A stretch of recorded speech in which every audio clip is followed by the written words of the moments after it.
El sol en el desierto mexicano era un dios implacable, que exigía sacrificios y ofrecía poco a cambio. En el pequeño y olvidado pueblo enclavado entre llanuras áridas y colinas rocosas, la vida era una constante negociación con la adversidad. Para Elena, una joven de 25 años, el sol no era solo un cuerpo celeste, era un recordatorio constante de su pérdida, una presencia abrasadora que reflejaba el dolor en su corazón. Su esposo, Mateo, había sido consumido por este mismo sol, su fuerza vital drenada bajo la mirada vigilante e implacable de Ricardo Vargas, el hacendado que trataba a los hombres como bestias de carga. Ahora viuda, Elena llevaba dos cargas, el niño que crecía dentro de ella y el peso aplastante de un futuro envuelto en incertidumbre y miedo. Su mundo se había encogido a las cuatro paredes de adobe de su humilde casita, un frágil santuario contra el vasto e indiferente paisaje y la larga sombra proyectada por la hacienda de Ricardo. Cada mañana, Elena se levantaba antes de que los primeros rayos del alba pintaran el cielo con tonos de naranja y púrpura. Sus movimientos eran deliberados, un ritual silencioso de supervivencia. Iba a buscar agua al pozo casi seco. Sus manos, aunque jóvenes, ya mostraban los callos de una vida de trabajo.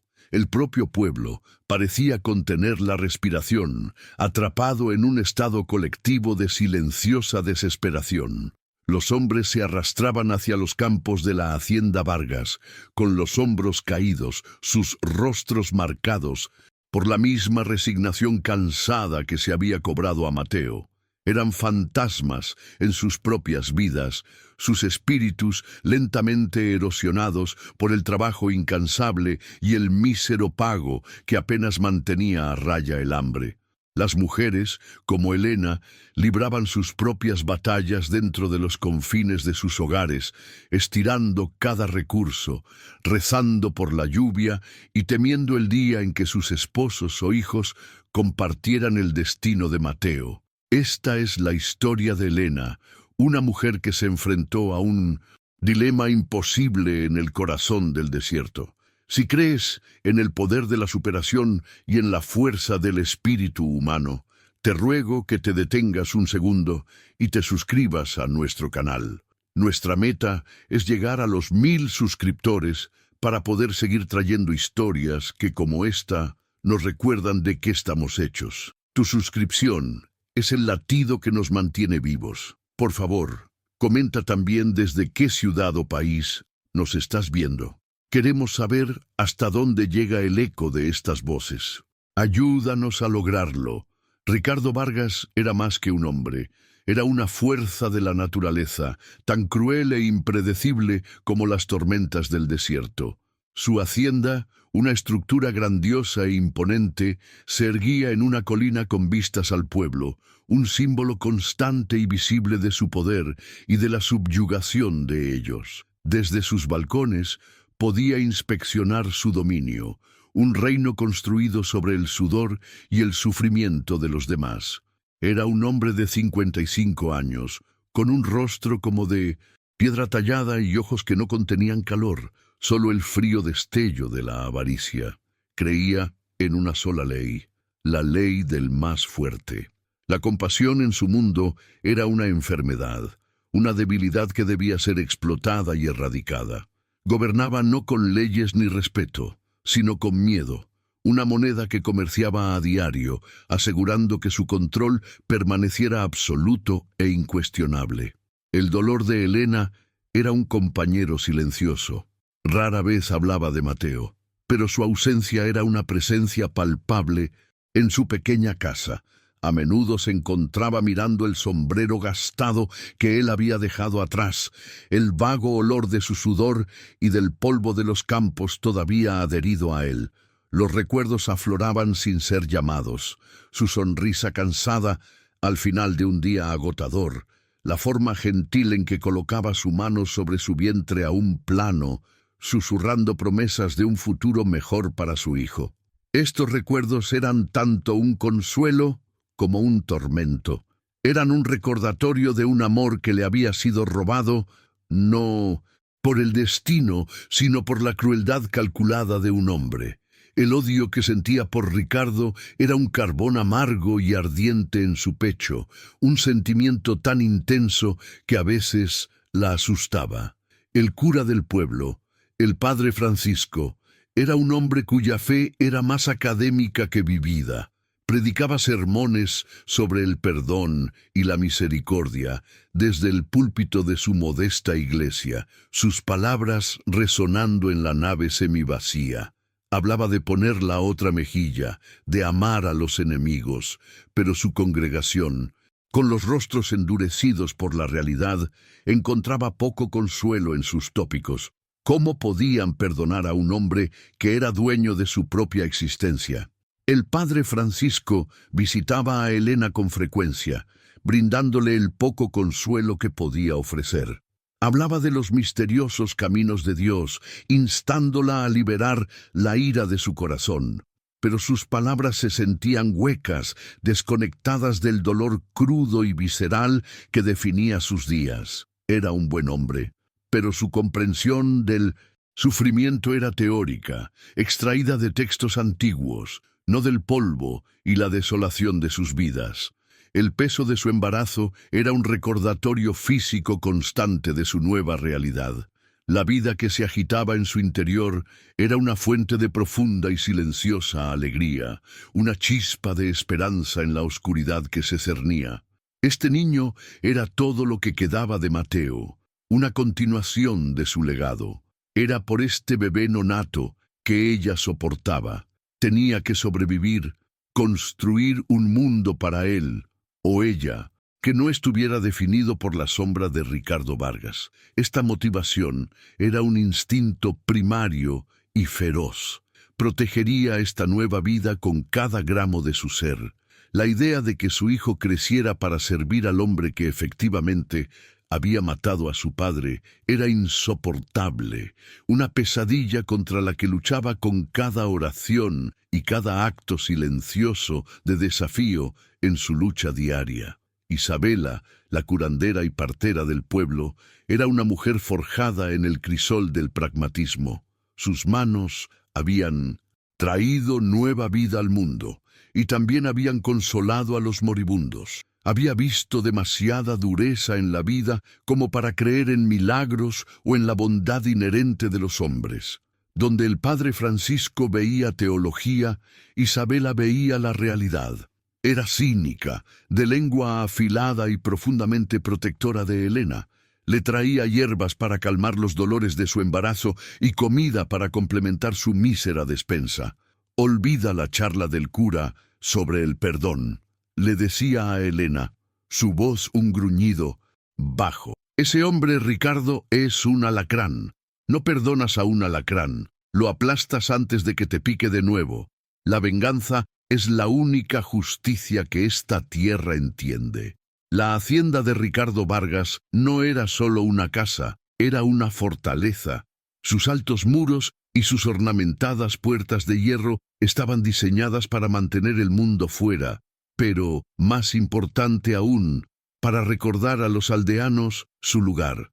Era un mundo aparte, un lugar de muebles opulentos, vinos importados y patios frescos y sombreados, todo sostenido por la miseria de la gente de abajo. El contraste entre la grandeza de la hacienda y la miseria del pueblo era una exhibición deliberada y diaria del dominio de Ricardo.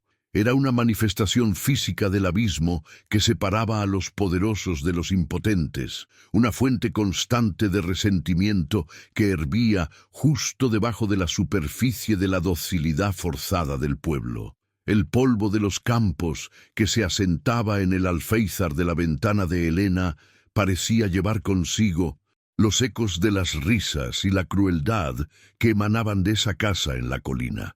El mundo interior de Elena era un campo de batalla. Dos fuerzas poderosas y opuestas libraban una guerra en su alma. La primera era un odio visceral y consumidor por Ricardo. Imaginaba su rostro cuando luchaba por levantar un pesado cubo de agua, su vientre de embarazada un obstáculo. escuchaba su voz retumbante y despectiva en el silencio de sus noches solitarias. Este odio era un veneno, pero también era un combustible, dándole una fuerza oscura para enfrentar cada día. Era la voz de la justicia, el clamor de una viuda que exigía retribución por una vida truncada. Este sentimiento era crudo, honesto y profundamente humano. Era la parte de ella que conectaba con la visión cínica del mundo de Isabela, la parte que anhelaba un equilibrio en la balanza. La fuerza opuesta era su fe, una creencia arraigada en la santidad de toda vida, un principio que había sido tejido en su ser desde la infancia. Esta era la voz de su madre, de las amables monjas que le habían enseñado el catecismo, de la esencia misma de la vida que ahora llevaba. Esta creencia susurraba que todas las almas eran preciosas para Dios, que incluso un hombre tan malvado como Ricardo Vargas fue creado a su imagen. Era esta parte de ella la que escuchaba al padre Francisco, la que luchaba por encontrar sentido en su llamado al perdón. Este conflicto no era abstracto, era un tira y afloja constante y agotador que la dejaba espiritual y emocionalmente exhausta. ¿Cómo podía reconciliar el ardiente deseo de venganza con la profunda creencia de que quitar o desear el fin de una vida era un pecado? El paisaje desértico era más que un telón de fondo. Era un participante activo en la historia de sus vidas. Su belleza austera era engañosa, enmascarando una realidad brutal. El sol blanqueaba el color de todo. El viento transportaba susurros de tragedias olvidadas y la propia tierra parecía resistirse a cualquier intento de cultivo, cediendo sus frutos solo a través de un trabajo agotador. Este entorno moldeaba a la gente, haciéndola resiliente, estoica y desconfiada del cambio. Reflejaba la dureza de su estructura social, donde un solo hombre poderoso controlaba el recurso más vital, el agua y por extensión la vida misma. La aridez de la tierra reflejaba la aridez en sus corazones, un lugar donde la esperanza luchaba por crecer. El recuerdo de los últimos días de Mateo era una herida que se negaba a cicatrizar. Había llegado a casa de la hacienda una noche, su cuerpo sacudido por una fiebre que no podía quitarse. Había trabajado durante días bajo el sol implacable, cavando zanjas de irrigación para un nuevo campo que Ricardo quería plantar, negándosele agua extra a pesar de las súplicas de los trabajadores. Ricardo se había burlado de su debilidad, llamándolos perezosos. Mateo, orgulloso y poco dispuesto a mostrar fragilidad, había llevado su cuerpo más allá de sus límites. Se derrumbó en los brazos de Elena, sus últimas respiraciones siendo susurros superficiales sobre el futuro de su hijo. La imagen de su vida escapándose, sus fuertes manos enfriándose en las de ella, estaba grabada en su memoria. Fue una tragedia personal que encapsulaba el sufrimiento colectivo de todo el pueblo. El miedo en el pueblo era algo tangible, tan espeso como el polvo que cubría cada superficie. La gente se movía con una cautela silenciosa, con la mirada a menudo baja. La risa era rara y contenida. A los niños se les enseñaba a guardar silencio en presencia de Ricardo o sus capataces. Este miedo generalizado era la herramienta más eficaz de Ricardo. Prevenía levantamientos, silenciaba la disidencia y aseguraba un suministro constante de mano de obra barata. Creó una comunidad de individuos que estaban demasiado asustados para unirse, cada familia encerrada en su propia lucha privada por la supervivencia. Compartían un opresor común, pero el miedo los aislaba unos de otros, haciendo imposible cualquier forma de acción colectiva. Elena sentía profundamente este aislamiento, su propio dolor magnificado por las miradas silenciosas y temerosas de sus vecinos. Su embarazo se convirtió en el punto focal de su existencia, la lente a través de la cual veía el mundo. Cada decisión, Cada pensamiento se filtraba a través de la pregunta: ¿qué es lo mejor para mi hijo? Esta pregunta era la fuente de su tormento interno. ¿Qué lección quería transmitirle a esta nueva alma? La lección del odio, el amargo, legado de un agravio sin vengar, o la lección de la misericordia, un concepto que parecía tan ajeno e ingenuo en este mundo brutal. Colocaba sus manos sobre su vientre hinchado, sintiendo las débiles patadas y aleteos, y se preguntaba a qué tipo de mundo estaba trayendo a este ser inocente. El niño era una promesa de futuro, una página en blanco, y la idea de mancharla con la oscuridad de su propio corazón era una carga pesada. El pragmatismo de Isabela era la voz del deseo colectivo y no expresado del pueblo. Ella articulaba la ira y la sed de venganza que otros estaban demasiado asustados para expresar. El desierto tiene su propia justicia, Helena, decía ella, sus ojos oscuros brillando. Se cuida a sí mismo. Alacranes, serpientes, hombres crueles, todos finalmente encuentran su fin. Lo mejor que se puede hacer es hacerse a un lado y dejar que la naturaleza haga su trabajo. Para Isabela, la muerte de Ricardo sería una limpieza, la punción de un forúnculo purulento en el alma de la comunidad. No veía ambigüedad moral ni espacio para la intervención divina. Solo existía la cruda realidad de depredador y presa, del opresor y el oprimido. Sus palabras encontraron un terreno fértil en la parte del corazón de Helena, que clamaba por justicia. La idea de una confrontación directa con Ricardo era impensable, era intocable, protegido por su riqueza, sus hombres armados y el miedo que inspiraba. La justicia, en cualquier sentido convencional, era una imposibilidad. Las autoridades locales estaban en su bolsillo, y el mundo más allá de su pequeño pueblo era indiferente a su difícil situación. Esta impotencia era una fuente de profunda frustración. Significaba que cualquier cambio, cualquier esperanza de un futuro diferente, tenía que venir de algo más allá del ámbito de los hombres y sus leyes. Empujaba la narrativa hacia un tipo diferente de confrontación, una que sería personal, moral y librada no a la intemperie, sino en las silenciosas cámaras del corazón humano. El escenario se estaba preparando para un choque no de fuerza física, sino de convicción espiritual y ética. El padre Francisco representaba una fe que estaba siendo severamente probada. Predicaba un evangelio de amor y perdón en una tierra que parecía haber sido abandonada por ambos. Su incapacidad para conectar verdaderamente con el sufrimiento de su rebaño resaltaba la desconexión entre los ideales religiosos y las brutales realidades de la vida. Ofrecía oraciones y escrituras, pero lo que la gente necesitaba era comida, agua y justicia. Su personaje servía para enfatizar la naturaleza radical de la elección final de Helena. Sería una elección que trascendería la fe teórica del sacerdote, haciéndola real, tangible y sorprendentemente potente. Su eventual conmoción ante las acciones de ella subrayaría cuán extraordinario fue su acto de compasión, desafiando incluso a la autoridad moral designada del pueblo. Las estaciones en el desierto no estaban marcadas por cambios en el follaje, sino por la intensidad del calor y la presencia o ausencia de lluvia.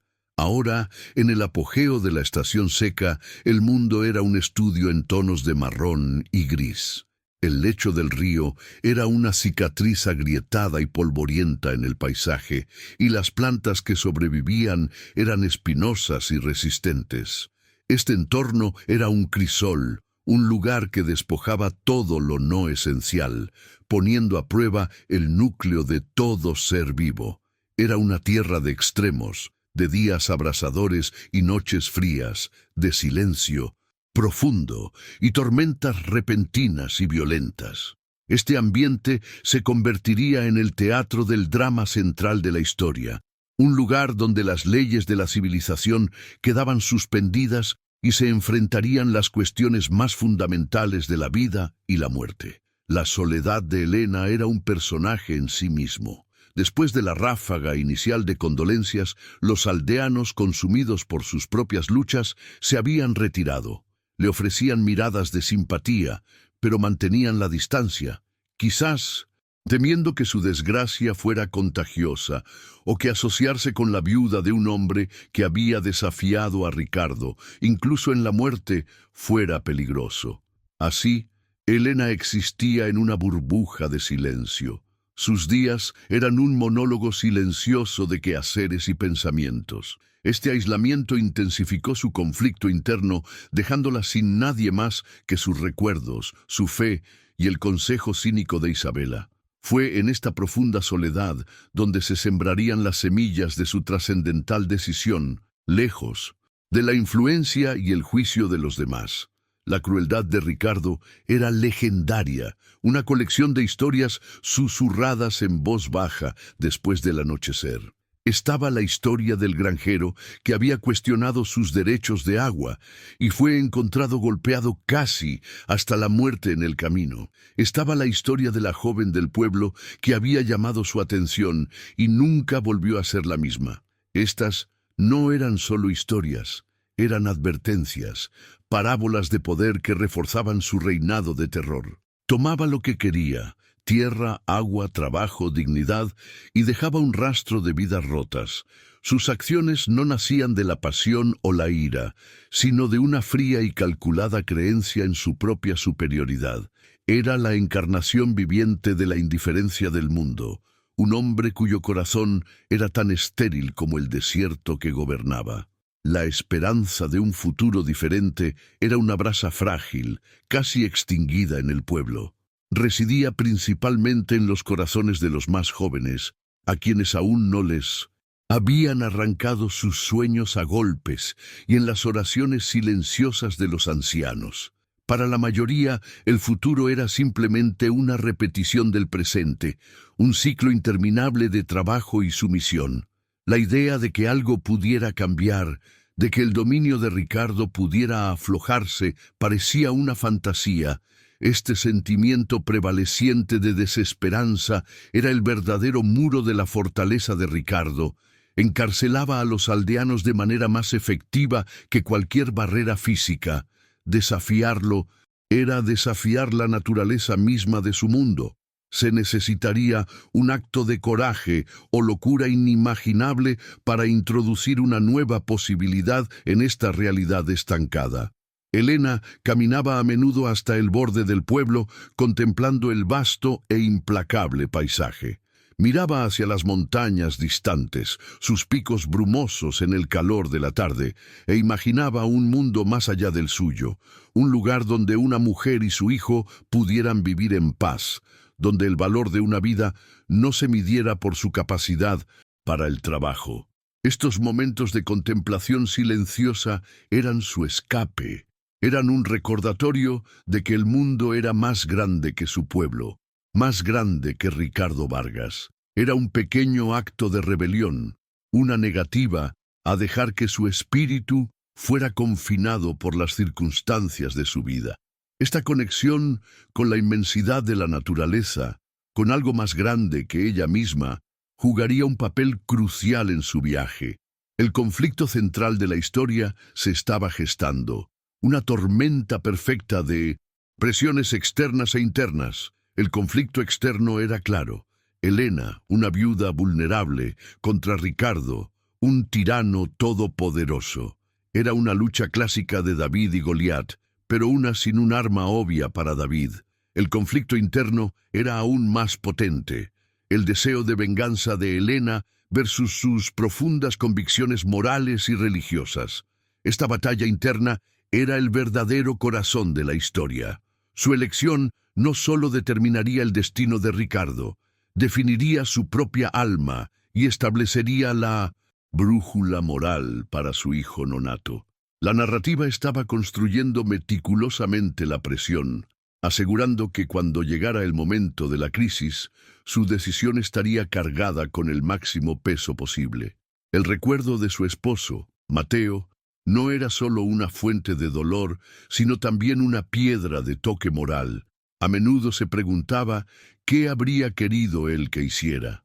Mateo había sido un hombre gentil, pero no era un santo.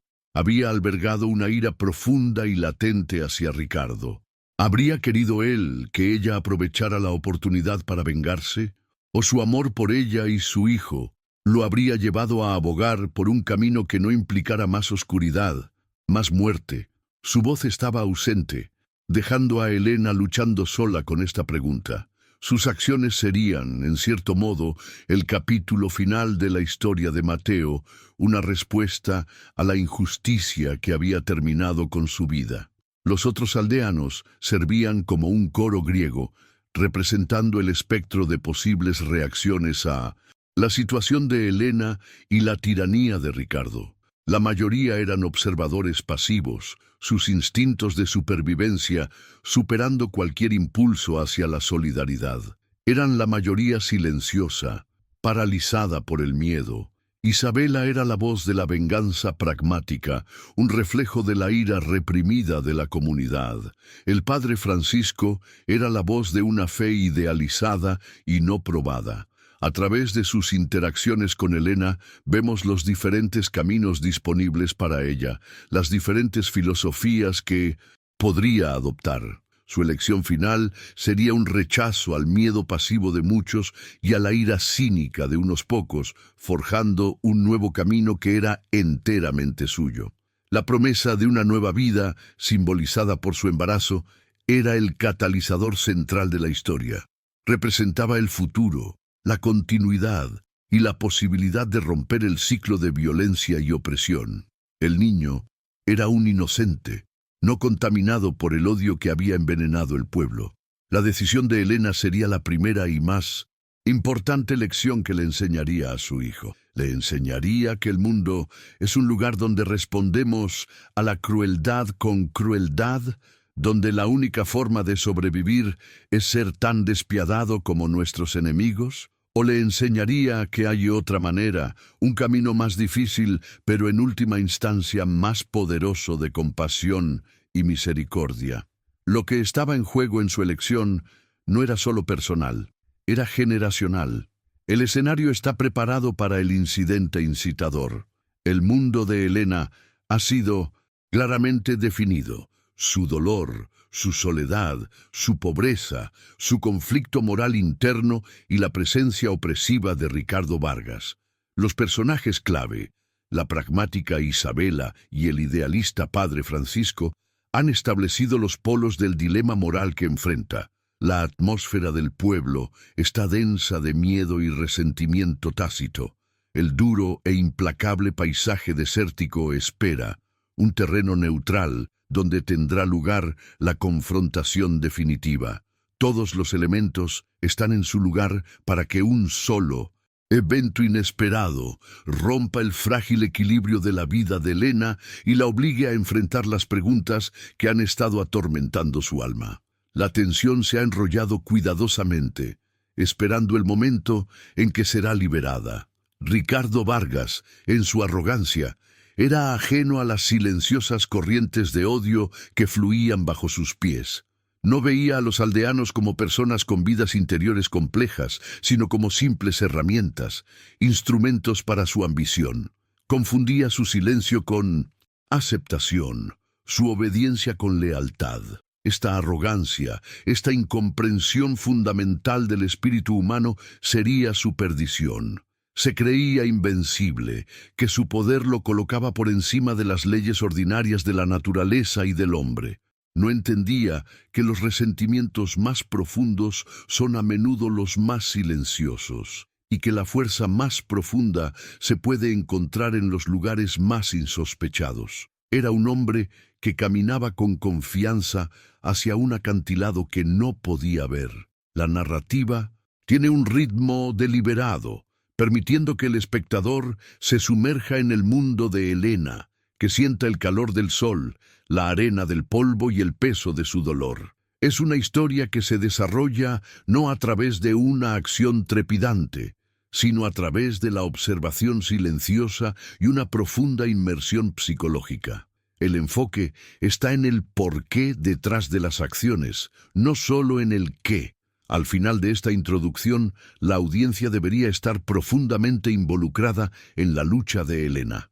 Deberían comprender la profundidad de su dolor y la complejidad de su dilema. Deberían despreciar a Ricardo por su crueldad, pero también estar intrigados por la inminente confrontación que pondrá a prueba los límites de ambos personajes.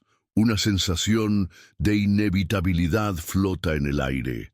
Las dos fuerzas opuestas de esta historia, Helena y Ricardo, están en curso de colisión. Una representa el poder de la resiliencia, la fe y la fuerza vivificante de la maternidad. La otra representa el poder de la codicia, la crueldad y la muerte. Sus caminos están destinados a cruzarse de una manera que los alterará irrevocablemente a ambos y a la comunidad que habitan. El desierto, en su sabiduría paciente y antigua, parece estar esperando esta confrontación, esta prueba definitiva del carácter humano. La calma antes de la tormenta está a punto de romperse y el mundo de este pequeño y olvidado pueblo nunca volverá a ser el mismo. La estación seca se agudizaba y la tierra alrededor del pueblo se volvía cada vez más avara. Las hierbas medicinales que Isabela había recomendado para los dolores y la salud de Helena durante el embarazo se habían vuelto escasas cerca de casa, obligándola a aventurarse más lejos de lo habitual. Se dirigió a las barrancas secas, un laberinto de cañones rocosos y lechos de ríos polvorientos que la mayoría de la gente evitaba. Se decía que era un lugar donde vagaban los espíritus de los olvidados, una tierra salvaje gobernada por sus propias leyes severas. Llevando su pequeña bolsa de tela y una botella de agua, Helena se movía con cuidado, el peso de su vientre haciendo de cada paso un esfuerzo deliberado. El silencio allí era diferente al silencio del pueblo. Era un silencio antiguo, pesado, que parecía observar y juzgar. Fue en ese profundo silencio donde escuchó el sonido. No era el sonido de un animal común, como un coyote o un pájaro. Era un grito ronco, gutural, interrumpido por un gruñido de dolor que resonó extrañamente en las paredes de la barranca. El instinto le decía que retrocediera, que volviera a la relativa seguridad del pueblo. Aquel lugar no era para una mujer embarazada y sola. Sin embargo, algo en la crudeza de ese sonido, una nota de agonía humana inconfundible, la detuvo. La curiosidad, mezclada con un miedo helado, la impulsó hacia adelante. Siguió el sonido, el corazón latiendo con fuerza contra sus costillas, cada sombra pareciendo una amenaza, cada piedra suelta bajo sus pies sonando como un trueno. Rodeó una gran formación rocosa y lo vio. La escena fue tan impactante que la dejó sin aliento. Caído en el fondo de una zanja polvorienta estaba Ricardo Vargas. Uno de sus tobillos estaba atrapado en una trampa de caza de hierro, grande y oxidada, del tipo que se usa para osos o ciervos. La pierna por debajo de la rodilla estaba en un ángulo antinatural, la tela de su pantalón rasgada y empapada de sangre oscura. Su rostro, normalmente rojo y arrogante, estaba pálido y cubierto de sudor y polvo. Estaba delirando, con los ojos vidriosos por la fiebre, y murmuraba maldiciones incoherentes al cielo de bronce. Por primera vez en su vida, Helena veía al tirano no como un monstruo, sino como un trozo de carne herida, patético e impotente. Un sentimiento oscuro y salvaje de satisfacción recorrió a Helena. Era como si el propio desierto, en su justicia imparcial, hubiera escuchado las oraciones silenciosas de todo un pueblo. Allí estaba el hombre que había matado a su esposo, no con una bala, sino con desprecio y codicia. Allí estaba la fuente del miedo que asfixiaba sus vidas, ahora reducido a un animal atrapado, gimiendo en el polvo. Él se giró y sus ojos febriles se enfocaron en ella. Un destello de reconocimiento seguido de puro odio pasó por su rostro. «¡Tú!», escupió, la voz un arañazo seco. «Vete al infierno. ¡Tú!». La maldición murió en su garganta cuando una nueva ola de dolor lo abrumó. No pidió ayuda. Incluso allí, roto y moribundo, su orgullo y crueldad permanecían intactos. La voz de Isabela resonó en su mente clara como el día. «Deja que la naturaleza haga su trabajo». Y eso fue exactamente lo que hizo Elena. Sin una palabra, se dio la vuelta. Cada paso lejos de él era un paso hacia la venganza, hacia la justicia de Mateo. No miró hacia atrás. El sonido de sus gemidos comenzó a desvanecerse mientras subía por la ladera de la barranca. Una sensación de poder oscuro y vertiginoso se apoderó de ella. Los roles se habían invertido. Ella, la viuda indefensa, ahora tenía el poder de vida o muerte sobre el hombre más poderoso de su región. No sería un asesinato. Ella no estaba haciendo nada. Simplemente se iba a casa, dejando que el desierto reclamara lo que era suyo. El sol en su espalda parecía menos hostil, casi cómplice. Mientras caminaba, la imagen de él no la abandonaba. La pierna torcida, la sangre en el polvo, la impactante vulnerabilidad en sus ojos febriles. La satisfacción inicial comenzó a agriarse, a convertirse en algo más pesado e inquietante. Intentó concentrarse en su odio, el recuerdo del cuerpo sin vida de Mateo en sus brazos. Este hombre se merecía esto. Merecía ser dejado a los buitres que ya comenzaban a circular en lo alto, puntos negros contra el azul pálido del cielo.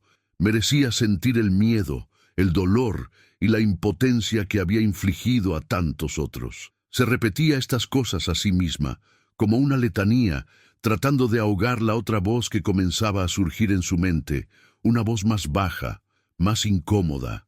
Esa voz susurraba sobre misericordia. Las palabras del padre Francisco, que antes parecían tan vacías y teóricas, ahora regresaban con un peso inesperado. «Amad a vuestros enemigos». ¡Qué broma tan cruel! ¿Cómo se podía amar a un monstruo? ¿Cómo se podía perdonar lo imperdonable? Sin embargo, la imagen de él persistía. No era el rostro del tirano lo que veía, sino el de un ser humano en agonía. Un hombre viejo y quebrado, cuyo imperio de miedo no podía salvarlo de una simple pieza de hierro oxidado.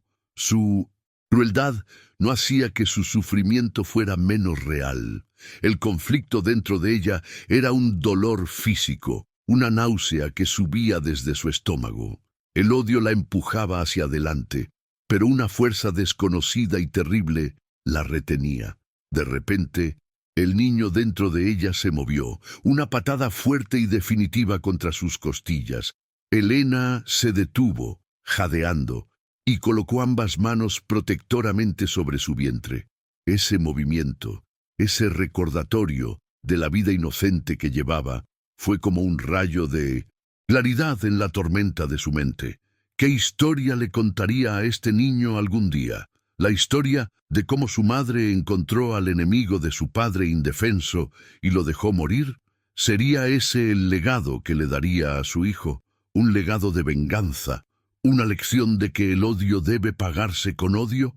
¿O le enseñaría algo diferente, algo más difícil, algo que quizás ni ella misma entendía completamente? La pregunta flotaba en el aire silencioso del desierto, exigiendo una respuesta.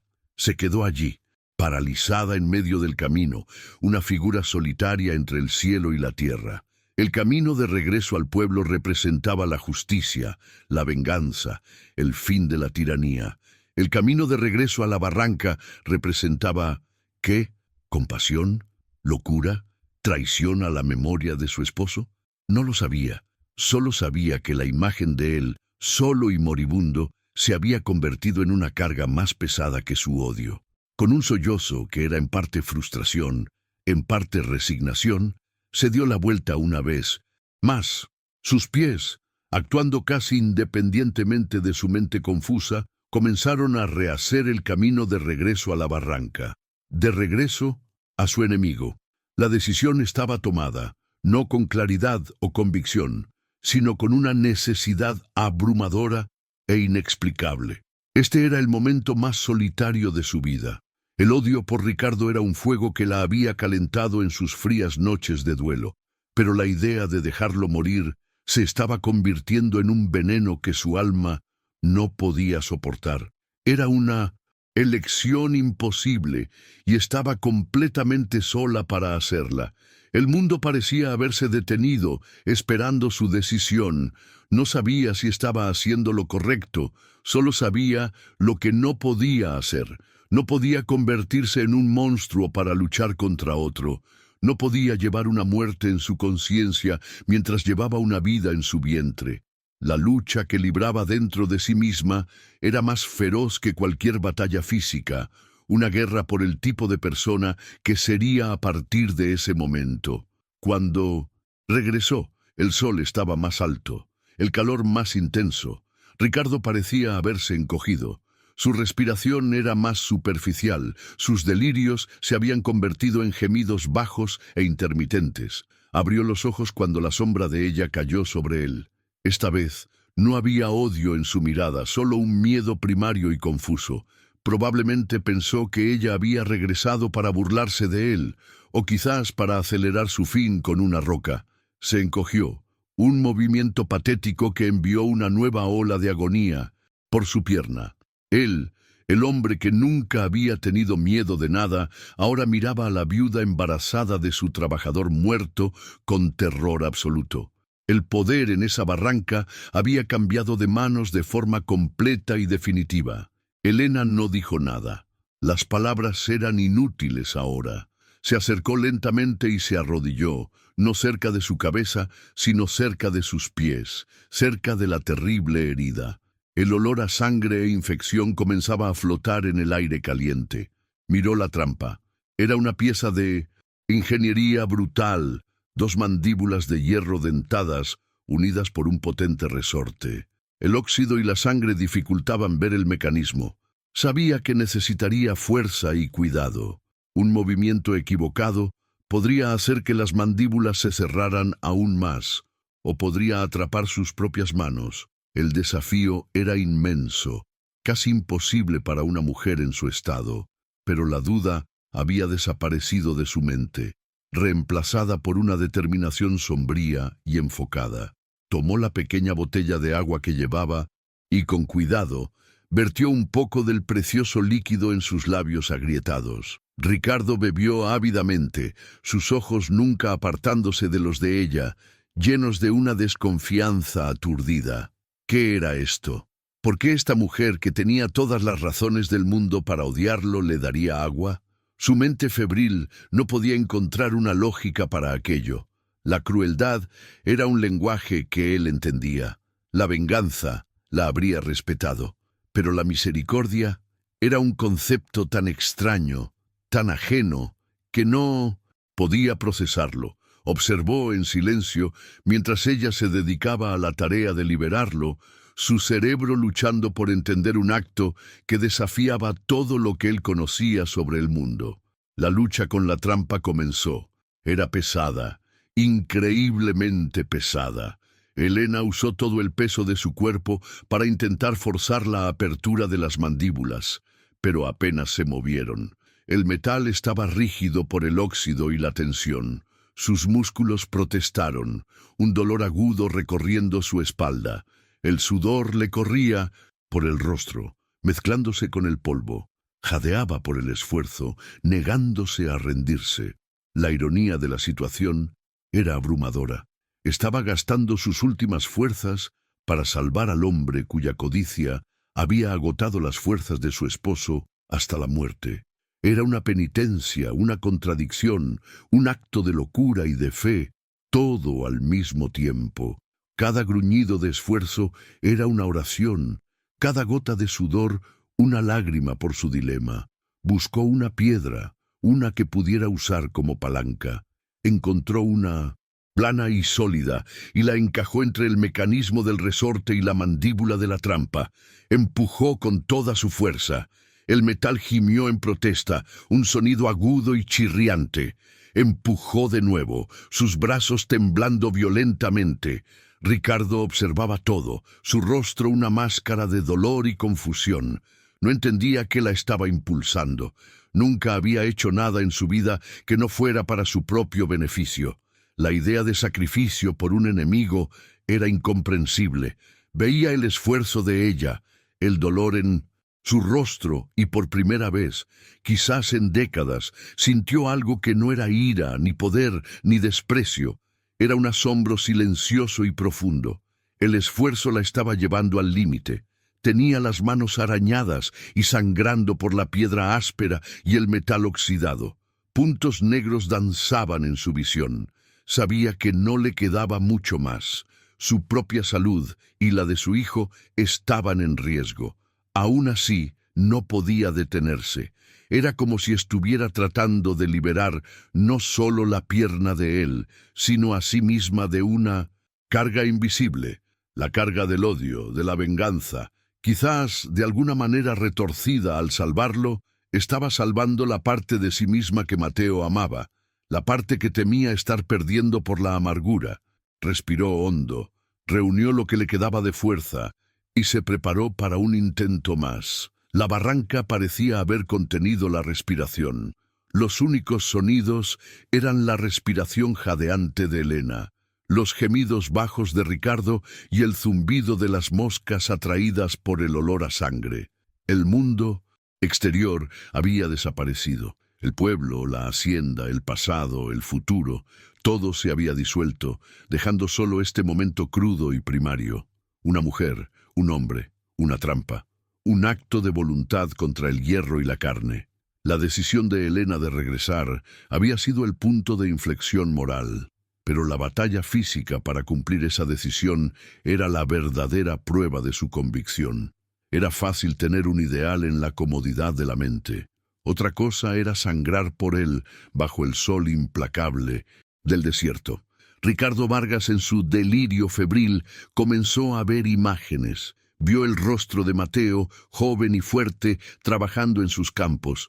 Vio los rostros de docenas de otros hombres a los que había explotado, cuyos espíritus había quebrado. Sus crueldades, grandes y pequeñas, desfilaban por su mente febril no como triunfos, sino como acusaciones. Y en el centro de todo estaba esta mujer, esta viuda, cuyo rostro estaba contraído por el esfuerzo, no para dañarlo, sino para salvarlo. La incongruencia de esto era un martillazo en su psique endurecida. Era un rompecabezas que su mente no podía resolver, y el intento de hacerlo estaba comenzando a romper algo dentro de él, algo que él creía inquebrantable. El sol comenzó a descender hacia el horizonte, alargando las sombras en la barranca. El tiempo se estaba agotando. Si se quedaban atrapados allí durante la noche, con los depredadores nocturnos y el frío del desierto, ninguno de los dos sobreviviría. La urgencia le dio a Elena una nueva oleada de adrenalina. Reposicionó la piedra, encontró un nuevo punto de apoyo. Ahora, se susurró a sí misma, una oración y una orden. Ignoró el dolor en su espalda, el ardor en sus músculos, la sangre en sus manos. Miró la pierna de Ricardo, una masa de carne y hueso aplastados, y luego su propio vientre. Era vida y muerte, una al lado de la otra. Su elección tenía que significar algo. El silencio de Ricardo era más perturbador que sus maldiciones anteriores. Simplemente observaba, sus ojos siguiendo cada movimiento de ella.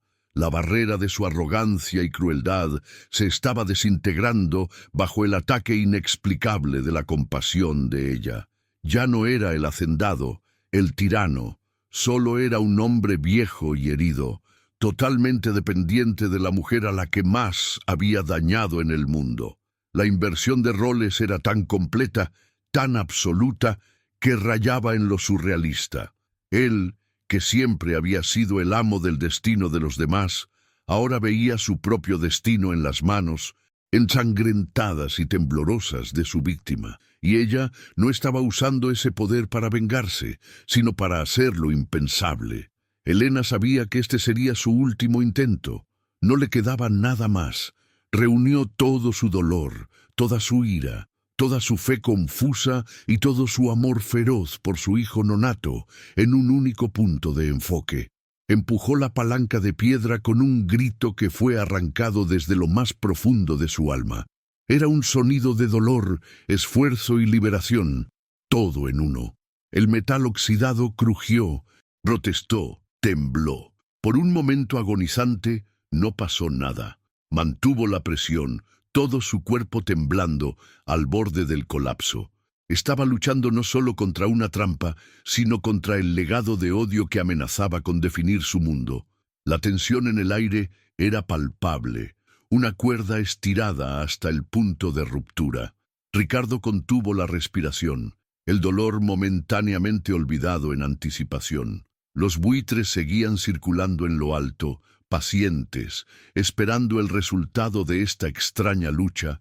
Allá abajo, lo que sucedería a continuación no solo determinaría si un hombre viviría o moriría, determinaría si el ciclo de violencia continuaría o si algo nuevo, algo inimaginable, podría nacer en esa barranca olvidada.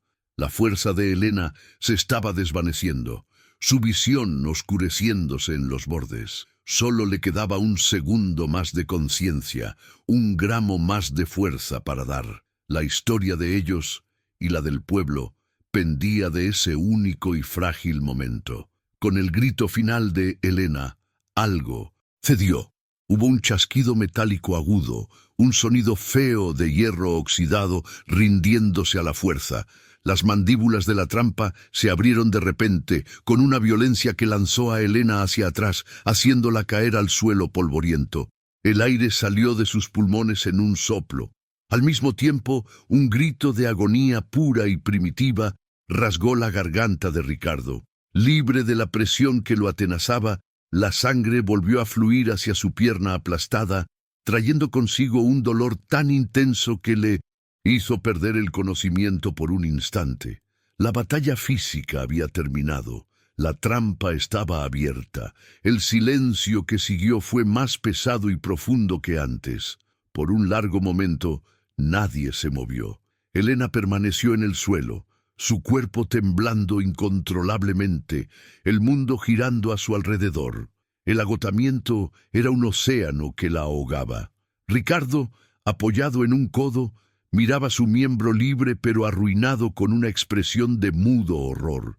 Era una masa de tejido desgarrado y hueso que apenas se parecía a una pierna. Lenta y dolorosamente levantó la cabeza y miró a Elena.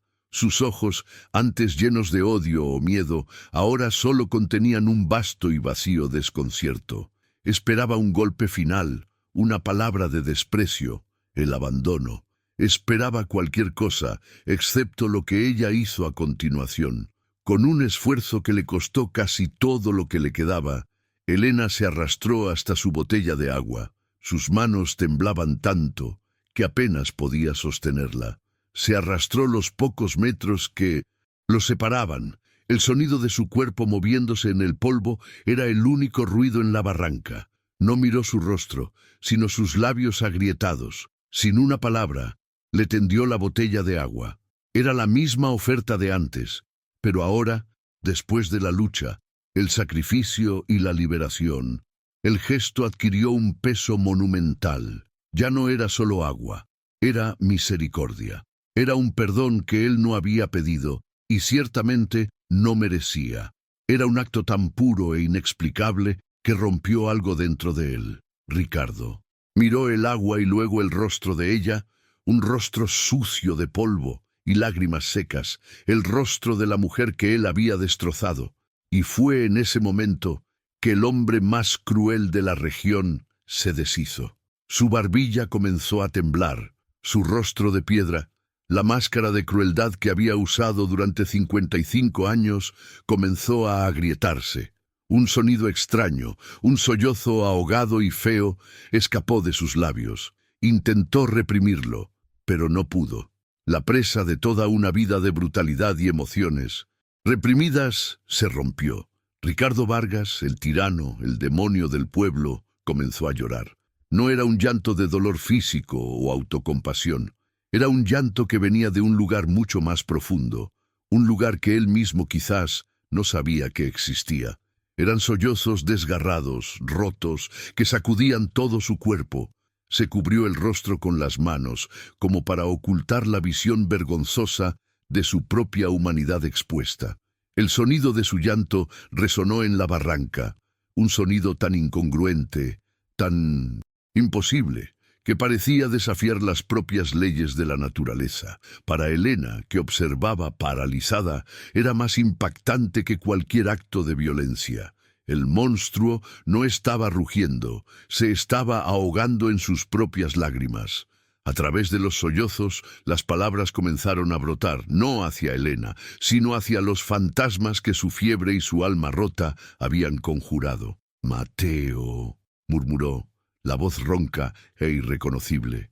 «Te vi, eras demasiado orgulloso. No debiste desafiarme». Su confesión era un flujo delirante de conciencia, los crímenes de toda una vida saliendo a la luz. El agua, desvié el agua. Eran débiles, todos ellos, perezosos. No estaba pidiendo perdón. Estaba vomitando el veneno que lo había consumido por dentro, exponiendo la podredumbre de su alma ante el único testigo que importaba, su víctima. Elena se quedó sentada en el polvo, inmóvil. Ya no era una participante, sino una espectadora de un derrumbe espiritual.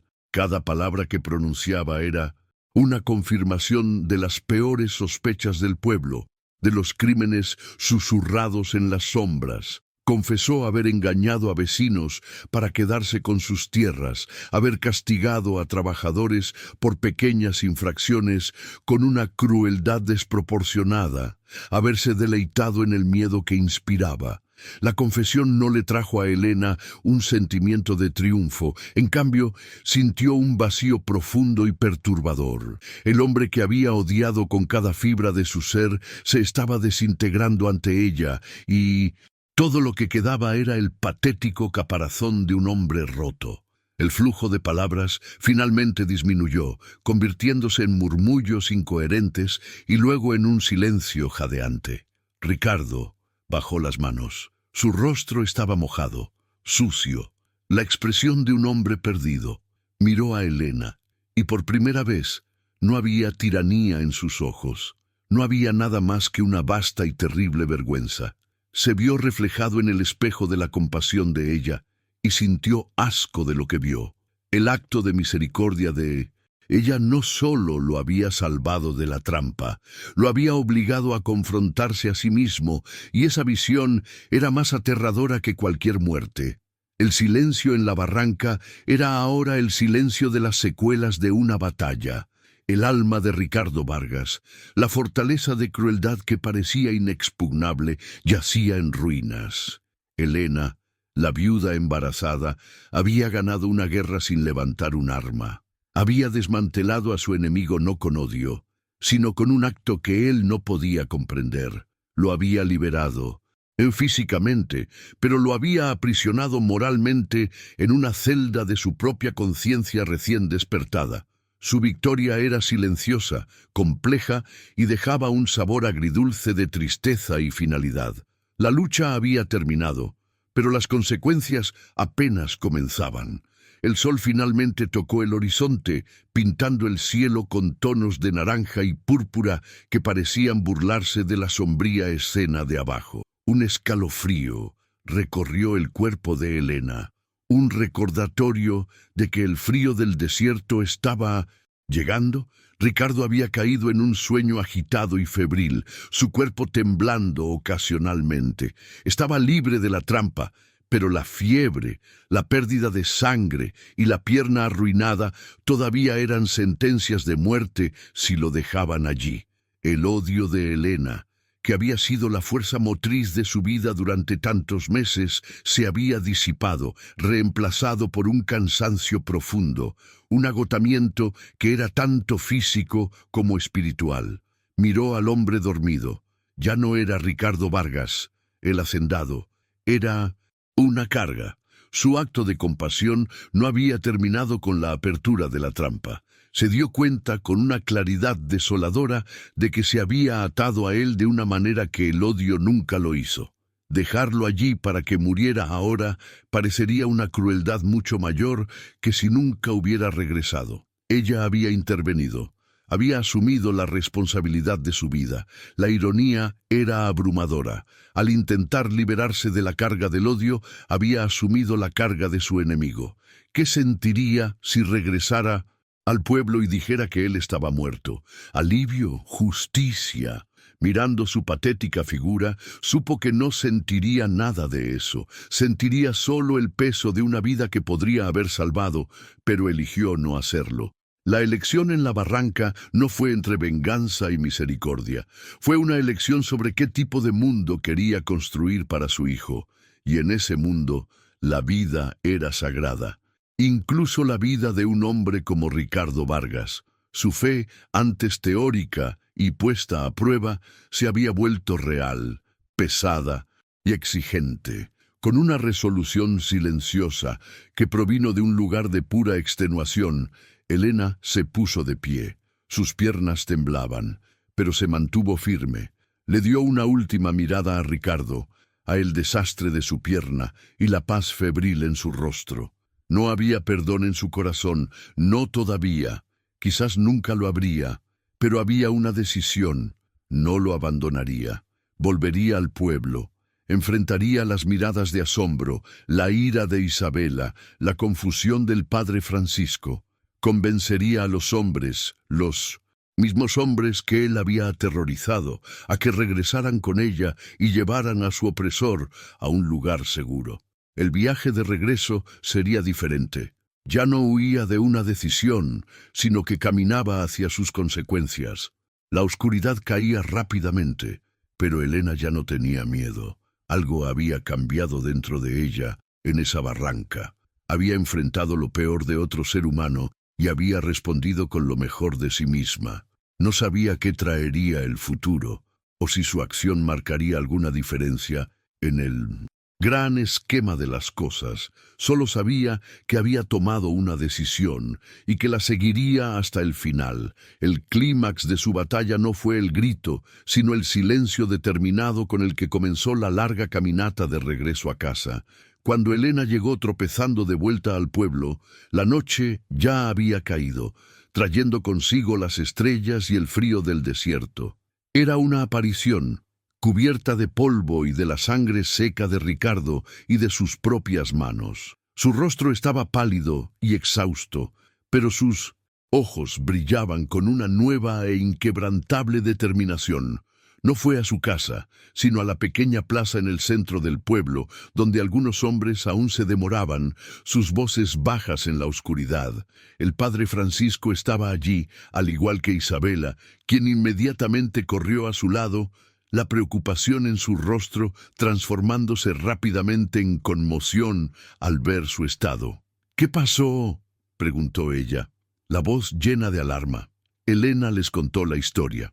Habló con una voz baja y firme, sin emoción, simplemente relatando los hechos. Ricardo, la trampa, la liberación. Un silencio atónito cayó sobre el pequeño grupo. Fue Isabela quien lo rompió, su voz llena de una furia incrédula. «¿Tú qué? ¿Lo salvaste? Después de todo lo que hizo, eres una tonta, Elena. Traicionaste la memoria de Mateo». Los hombres murmuraron en acuerdo. El miedo a Ricardo todavía una fuerza poderosa, incluso con él herido y lejos. ¿Por qué arriesgarían sus vidas por el hombre que los oprimía? Salvar a su tirano parecía una locura, una invitación a más sufrimiento en el futuro. Pero Elena no discutió, no predicó sobre moralidad o perdón. Simplemente miró sus rostros, uno por uno, y dijo: «Hay un hombre muriendo en el desierto. Es nuestro enemigo, sí, pero es un hombre. No podemos simplemente dejarlo a los coyotes.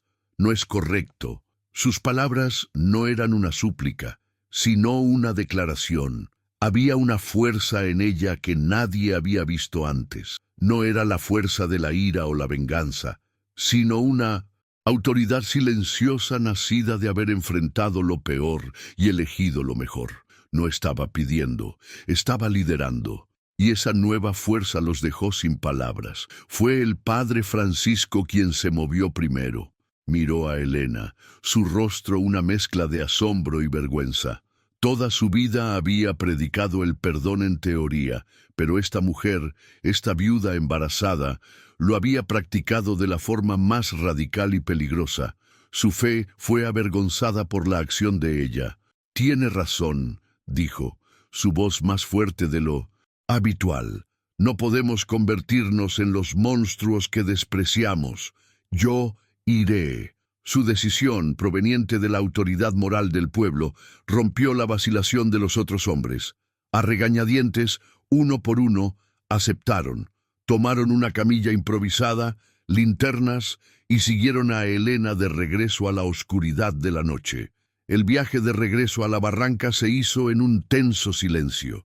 Cuando llegaron e iluminaron la escena con sus linternas, la magnitud de lo que Elena había hecho los golpeó.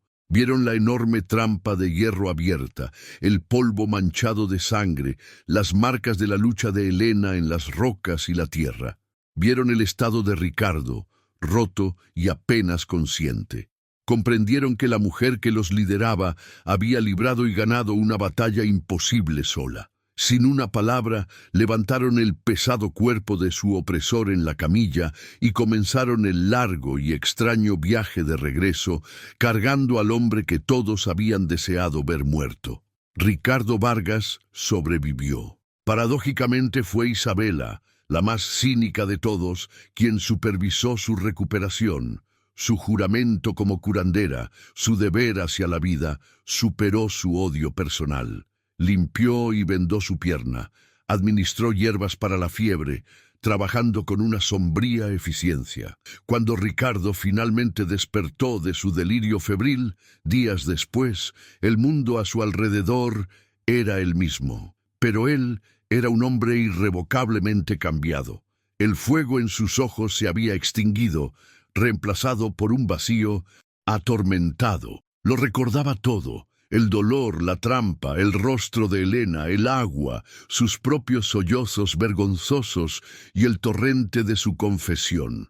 La noticia de lo que había sucedido en la barranca se extendió por el pueblo no como un incendio, sino como una niebla lenta y penetrante. La conmoción no fue tanto que Elena lo salvara, sino la consecuencia de ello, la ruptura del espíritu de Ricardo. Cuando estuvo lo suficientemente fuerte como para sentarse, convocó a los ancianos del pueblo a su hacienda. No habló con su voz de trueno de antes, sino con el susurro ronco de un hombre roto. Su primera acción fue dictar una escritura. Transfirió la propiedad de sus tierras más fértiles, con plenos y perpetuos derechos de agua, a Elena y a su hijo Nonato. Fue su primer acto de una larga y silenciosa penitencia. Eso fue solo el comienzo. En las semanas y meses que siguieron, Ricardo Vargas utilizó sistemáticamente su vasta riqueza para reparar décadas de daños. Pagó salarios atrasados con intereses, financió la construcción de un nuevo pozo profundo en el centro del pueblo, asegurando que el agua nunca más sería un arma. Devolvió tierras que habían sido tomadas por medios dudosos. Nunca pidió perdón, nunca sonrió. Rara vez hablaba. Sus acciones se convirtieron en su único lenguaje. El miedo en el pueblo se evaporó, reemplazado por una perplejidad atónita. No podían amarlo, pero ya no podían odiarlo. Se convirtió en una figura fantasmal en su propia casa, un recordatorio viviente del poder transformador de la misericordia. La comunidad cambió. Sin la presión abrumadora del miedo, la gente comenzó a ayudarse más. La risa regresó a la plaza. La esperanza, antes una brasa moribunda, comenzó a brillar de nuevo. No entendían completamente lo que Elena había hecho, pero veían el resultado todos los días. Se convirtió en una figura de respeto silencioso. No era una heroína en el sentido tradicional, era algo más profundo, era la conciencia del pueblo, una prueba viviente de que La fuerza no residía en la capacidad de infligir dolor, sino en el coraje de absorberlo y transformarlo en otra cosa. Meses después, en la primavera, cuando el desierto florecía con una vida breve pero vibrante, Elena dio a luz a un niño sano. Lo sostuvo en sus brazos, mirando desde su pequeña casa hacia los campos verdes que ahora eran de él. Un futuro que ella había asegurado no con un arma, sino con una elección. Miró el rostro inocente de su hijo y lo llamó Mateo. Él no crecería bajo la sombra de un tirano, ni se le enseñaría a odiar el nombre Vargas. Aprendería una historia diferente. Sabía que un día le contaría la historia completa, no la historia de un monstruo, pues hasta los monstruos son hombres. Le contaría sobre la crueldad y el dolor, pero también sobre la elección que una persona puede hacer incluso en la oscuridad más profunda. La historia no sería sobre la muerte de su padre, sino sobre cómo su madre eligió la vida. La lección no sería sobre la venganza, sino sobre el poder sísmico y desconcertante de la compasión, una fuerza capaz de quebrar el espíritu de un hombre y reescribir el destino de un pueblo entero. Su vida, antes definida por la pérdida y el odio, ahora encontró un nuevo centro de gravedad: la paz. Era una paz ganada con esfuerzo, una paz que había construido con sus propias manos ensangrentadas y su corazón terco. Al cuidar de su hijo, estaba cultivando el futuro, un futuro nacido del acto más radical de todos: perdonar lo imperdonable, no por el bien del pecador, sino por el bien del mundo que deben seguir habitando. La historia de Ricardo y Elena se convirtió en una leyenda local, un cuento susurrado a las generaciones futuras. En una tierra que solo conocía la ley del más fuerte, una viuda demostró que la misericordia puede quebrar el espíritu de un tirano y reescribir el destino de un pueblo. La historia de Elena nos pregunta: ¿hasta dónde llega la fuerza del perdón? Si esta historia ha tocado tu alma y te ha hecho reflexionar, esa es la razón por la que existimos. Esperamos que tu suscripción nos haya ayudado a acercarnos a nuestra meta, permitiendo que se cuenten más relatos como este. Cree en el cambio, pues a veces comienza con un único y valiente acto de compasión. La historia termina, pero su mensaje permanece. Elena, sosteniendo a su hijo, mira hacia el horizonte. El sol se pone, pero ya no es un enemigo, es una promesa de un nuevo día. Un día que ella misma creó, no a pesar de su dolor, sino gracias a él. En su corazón lleva el recuerdo de Mateo, el amor por su hijo y la sabiduría silenciosa de que la verdadera fuerza no se trata de no caer nunca, sino de cómo elegimos levantarnos y, lo que es más importante, a quién elegimos levantar con nosotros.